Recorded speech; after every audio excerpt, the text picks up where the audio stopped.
اور میں رات کو سو نہیں پاتی تھی. میں نے کہا کوئی ایسا واقعہ؟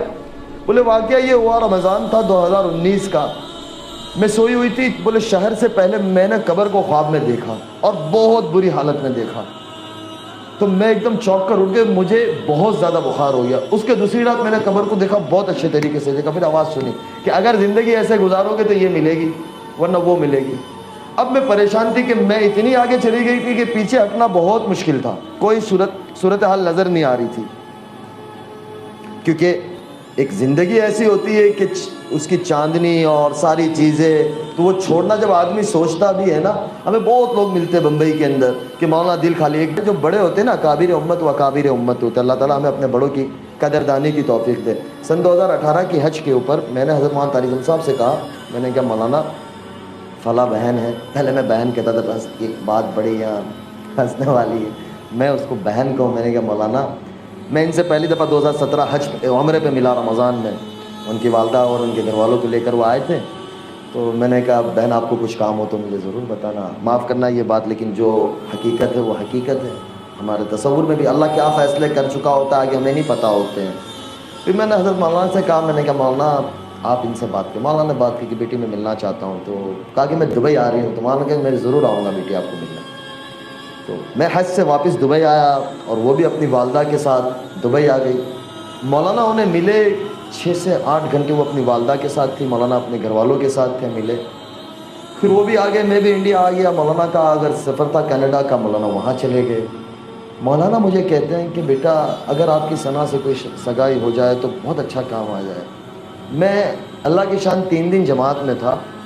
تو میرے ساتھی میرے ایک دوست کو میں نے کہا مولانا کا دماغ سٹکا گیا ہے. میں نے مولانا کے بیٹے کو میسج کیا. میں نے کہا یار والد صاحب کا دماغ، وہ کینیڈا میں تھے تو ہمارا وقت کا فرق تھا. بولے کیا ہوا؟ میں نے کہا مولانا کسی کے ساتھ کسی کا بھی نکاح جوڑ دیتے. اگر میں نے کہا میں نے ان کو یہ بات کہہ دی نا تو یہ مجھے جوتا اٹھا کے ماریں گے کہ یہی کام رہ گیا ہے.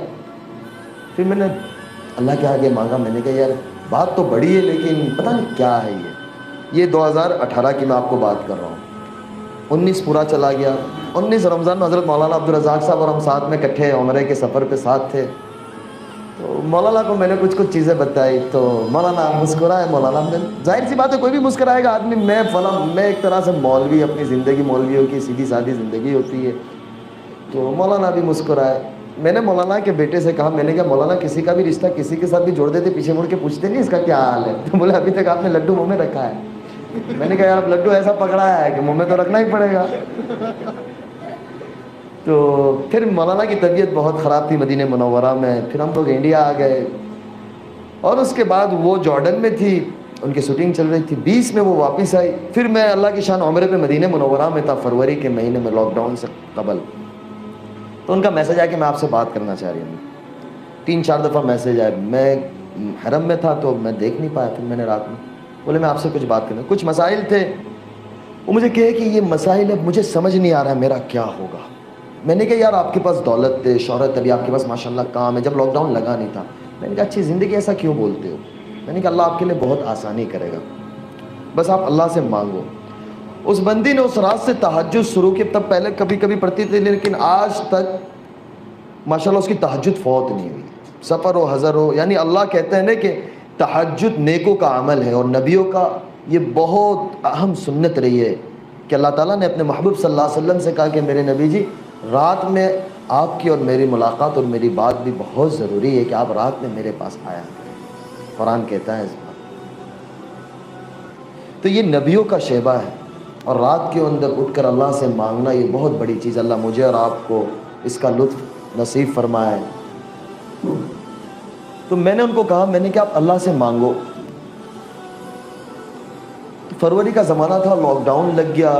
انہوں نے اللہ سے مانگنا شروع کیا. کچھ مسائل تھے. میں نے کہا اللہ تعالیٰ تمہیں اس مسائل سے، اور کوئی دوسرے مسائل نہیں تھے، بس وہ زندگی کے اندر سکون نہیں تھا، چین نہیں تھا. میں نے کہا اللہ تمہیں نکالے گا. جیسے جیسے رمضان قریب آتا گیا، شعبان آتا گیا، انہوں نے کہا کہ میں نے اپنے گھر میں بند کر دیا ہے جو ٹیلی ویژن تھا. میں نے کہا یار شروع رکھو، کیوں بند کیا؟ میں نے کہا چلاؤ یار کیا مسئلہ ہے؟ بولے بس دل نہیں ہوتا.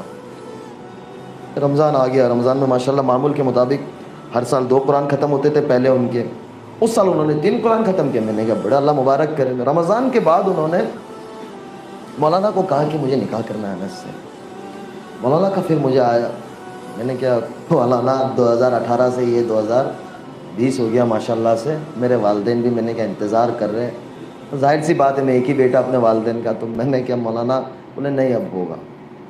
تو پھر مجھے کچھ سمجھ نہیں آ رہا تھا، تو میں نے ٹھیک ہے میں نے کیا جون جولائی کا مہینہ تھا اور اسی کے اندر 2-3 ماہ اور گزر گئے. میں نے ان کو کہا یار پھر جیسے اللہ کی طرف سے امتحان بھی آتا ہے، جیسا بندہ ہوتا ہے نا ایسا امتحان ہوتا ہے، لیکن بندہ جمع رہتا ہے نا تو اللہ کی مدد آتی ہے. بندے کی دل کی نیت صاف ہوتی ہے اور مضبوط ہوتی ہے نا تو اللہ تعالیٰ کی مدد ایسے آتی ہے. اتنا کام آنا شروع ہوا جیسے لاک ڈاؤن کھلنے گیا تو وہ جو پتہ نہیں ایک نوجوان سارے بیٹھے ہیں، مجھے نام یاد رہے گا، خطروں کے کھلاڑی ایک شو آتا ہے، پتہ نہیں آپ نوجوان بیٹھے ہوں گے، میں نے دیکھا کبھی نہیں ہے لیکن وہ بتاتے تھے. تو اس کی آفر آئی، بولے پہلے جا چکی تھی اور بہت زیادہ. میں نے کہا چلے جاؤ کر لو آپ. میں نے کہا کر لو ہمارا کیا ہے، 10 دن کی بات ہے آپ کی. بولے نہیں بس نہیں کرنا. اس کے بعد جو انہوں نے ویب سیریز یعنی ایک شوٹنگ کی تھی اس کا دوسرا پارٹ آ رہا تھا، اس کے لیے وہ بہت زیادہ مشہور ہوئی تھی. تو کام بولے اتنا آیا کہ 17-18 سال کی زندگی میں کبھی اتنا نہیں آیا، اتنا کام آنا شروع ہو گیا. میں نے کہا یار کر لو. پھر انہوں نے کہا کہ میرے سر سے میں دوپٹہ کبھی نہیں اتاروں گی. میں نے کہا دیکھو یہ بہت بڑا فیصلہ ہے، یہ آسان نہیں ہے. میں نے کہا آپ اپنی زندگی انجوائے کرو. ہمارا دین کسی کو کسی طریقے سے باندھنا نہیں چاہتا. اللہ تعالیٰ نے ہمارے دین میں بڑی آسانی، بڑی سہولتیں اور بہت زبردست دیا ہوا ہے دین. یہ دین اللہ تعالیٰ مجھے اور آپ کو سمجھا دے، اس کا اصل دین ہمیں اور آپ کو سمجھا دے. تو میں نے ان کو بولے بس میں نے طے کر لیا. مجھے کہا کہ مجھے اناؤنس کرنا ہے، مجھے چھوڑ دینا ہے. میں نے کہا یار آپ سوچ لو. میں ٹالتا رہا.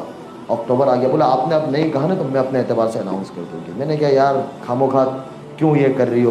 بولے بس میں نے 17 سالی زندگی کے اندر لوگوں کو اس سے نقصان پہنچایا ہے تو میرا نیت ہے کہ میں اللہ کے بندوں کی اور انسانوں کی خدمت کروں. دنیا میں بسنے والے ہر انسان چاہے جو بھی مذہب کا ہو میں اس کے لیے کام آؤں، میں اس کے لیے خدمت کروں. لوگ پریشان حال ہیں تو میں اس کے لیے خدمت کروں اور اللہ مجھ سے کام لے گا. مجھے کہ میں ان کے کام آؤں. میں بڑا یعنی ارادے نہیں کہ اللہ تعالیٰ ان کو اس کے اوپر اتارا کہ میں کوئی ہاسپٹل بناؤں، میں اس طریقے سے کچھ کام کروں. میں نے کہا یار یہ بہت بڑا فیصلہ ہے. 9 اکتوبر تھا. میں نے کہا دیکھو آپ سوچ لو. بولے نہیں بس میں نے طے کر لیا. میں نے کہا ٹھیک ہے. پھر مغرب کے بعد ڈالا، دوسرے دن اس کو میڈیا نے کور کیا اور چھوڑو. میں نے کہا دیکھو یہ بہت بڑا فیصلہ ہے نا، یہ یاد رکھنا. بولے نہیں. میں نے کہا بس اللہ میاں خیر کرے. اور پھر ایسا وقت گزرتا گیا، نومبر آ گیا تو مجھے بزرگوں نے، میں نے مولانا سے مشورہ کیا، مولانا کے بس نکاح کرنا ہے. پھر بزرگوں کے مشورے سے نکاح ایسے ہوا کہ آپ یقین نہیں کرو گے، میرے بہنوی نے میرا ایک جوڑی کپڑا تیار کیا. مجھے پتہ بھی نہیں تھا میرا جمعہ کو نکاح ہے، جمعرات کو میرے پاس کپڑا نہیں تھا. میں نے کہا بس ہو جانا ہے. جا کے مسجد میں بیٹھ گیا. حضرت مولانا احمد لاڈ صاحب کا بیان مسجد میں شروع تھا، مولانا لے کے گئے، میں باتھ روم میں تھا، تیار ہو رہا تھا. یعنی وہ سچویشن میں نکاح ہوا ہے. لیکن میں آپ کو ایک بات بتلاؤں کہ جو آدمی معمولات کا اور اعمال کا پابند ہوتا ہے نا، اللہ کے ساتھ اس کی اتنی مدد ہوتی ہے کہ میں آپ کو بتا نہیں سکتا، اور اللہ اس کے کام بنا دیتا ہے. دوسرے دن ہفتے والے دن ہمارا چھوٹا سا ایک ولیمہ تھا، کیونکہ کووڈ کا زمانہ تھا تو ہم نے 100-150 کے درمیان میں جو گورنمنٹ کی گائیڈ لائنس تھی اس کے اعتبار سے ہم نے گھر والوں کے درمیان میں دوستوں کے اندر چھوٹا سا ایک ولیمہ کیا. تو شام کے وقت تھا تو ظاہر سی بات ہے تیاری ہوتی ہے، گھروں کے اندر مہمان ہوتے ہیں، تھوڑے بہت 10 مہمان بھی ہو جاتے تو مستورات میں یہ ہوتا ہے. اب ظاہر سی بات ہے دلہن وہ خود تھی، اس نے اس کی سورہ واقعہ پڑھی ہے، سورہ رحمان پڑھی ہے، سورہ سجدہ پڑھی ہے. آج جب عشاء کے بعد فارغ ہو تو مجھے کہنے لگی مجھے سورہ رحمان سورہ واقعہ پڑھنے کا. مولوی کھڑا ہو جا تو بھی اب چپ چاپ، اب کوئی رستہ ہی نہیں ہے.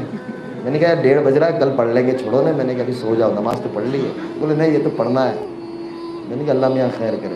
تو خلاصہ یہ نکلا کہ اللہ تعالیٰ جب دل میں ڈال دیتا ہے اور تھام لیتا ہے نا تو اللہ پھر کام بھی ایسا لے کے آئے، لوگوں کے دلوں میں محبت ڈال دیتا ہے، عزت ڈال دیتا ہے. ہماری ایک بہن ہے انڈسٹری میں، ان کا نام میں نہیں لوں گا، وہ یعنی اتنی مشہور ہے اور ماشاءاللہ سے وہ یعنی ہر وقت کسی بھی طریقے سے لائٹ میں رہتی ہے. وہ ان کو میسج کرنے لگی کہ یار آپ گاڈ کی اینجل ہو، آپ میرے لیے دعا کرو کہ اللہ میرے لیے بھی اچھا کر دے، اور آپ کو دیکھ کے بڑا اچھا لگتا ہے، سکون آتا ہے. تو میں نے ان کو کہا کہ آپ اس سے ملو. تو مجھے کہتی ہے کہ سنا پہلے مجھے ایسا لگتا تھا کہ آپ نے یہ چھوڑ دیا، آپ کی دنیا ختم ہو گئی، یعنی اب آپ کا سارا کچھ ختم ہو گیا. لیکن ایسا لگتا ہے کہ ماشاءاللہ آپ بہت اچھی دنیا میں چلی گئی ہو اور آپ بڑی خوبصورت لگتی ہو، اور ماشاءاللہ آپ کی اللہ تعالیٰ نے نور ڈال دیا ہے، زبان میں تاثیر ڈال دی ہے. اور پھر اور کوئی بات کہہ دی ہوگی تو 4 دن کے بعد اس بات اللہ تعالیٰ نے سچ کر دی اور ان کا کام ہو گیا. تو لوگ آنا شروع ہوئے. تو پتہ یہ چلا کہ اللہ تعالیٰ میرے اور آپ کے اندر وہ صلاحیت رکھی ہے، لیکن اس صلاحیت کو ہم کھولیں اور اللہ کے آگے مانگے کہ اللہ میرے اور آپ سے ایسا کوئی کام لے لے کہ جو ہماری آخرت کا ذریعہ بن جائے. دنیا 4 دن کی ہے. یہ کورونا کے زمانے میں سب کو پتہ چل گیا کہ یعنی کوئی بتا نہیں سکتا کہ میں اتنا وقت رہوں گا اور میں ایسا کروں گا اور میں ایسا کروں گا. ارادہ کرنا اور اللہ سے مانگنا ہمارے ہاتھ میں، اس کو پورا کرنا اللہ کے ہاتھ میں ہے. لیکن آدمی کوشش تو کرے. اور دنیا کسی کی کہیں نہیں جاتی. وہ مجھے کہتی ہے کہ آج، یعنی میں خود یہ بات کو سمجھتا ہوں کہ یہ پہلے میں اتنی مشہور نہیں تھی. ہماری ماں بہنیں اور بڑی اماں جو گھروں میں ہوتی ہے وہ ثنا خان کون تھی پہلے نہیں جانتے تھے، لیکن اب کہتے وہ ثنا خان ایک ہے. ایک اماں مجھے کہنے لگی، کل کی بات ہے، کل ایک جگہ پہ میں تھا تو وہ بڑی عمر ہمارے نانا رحمۃ اللہ علیہ کے زمانے سے ان کے ساتھ تعلق تھا، تو میں ان کی ملاقات کے لیے حاضر ہوں. بولے وہ گجراتی مجھے کہنے لگی પેલી કોઈ સના ખાન જે આપણા ગુજરાતી પોયરા સાથે શાદી કરેલી છે કે એ તું જ છે. પછી મને ખબર પડી કે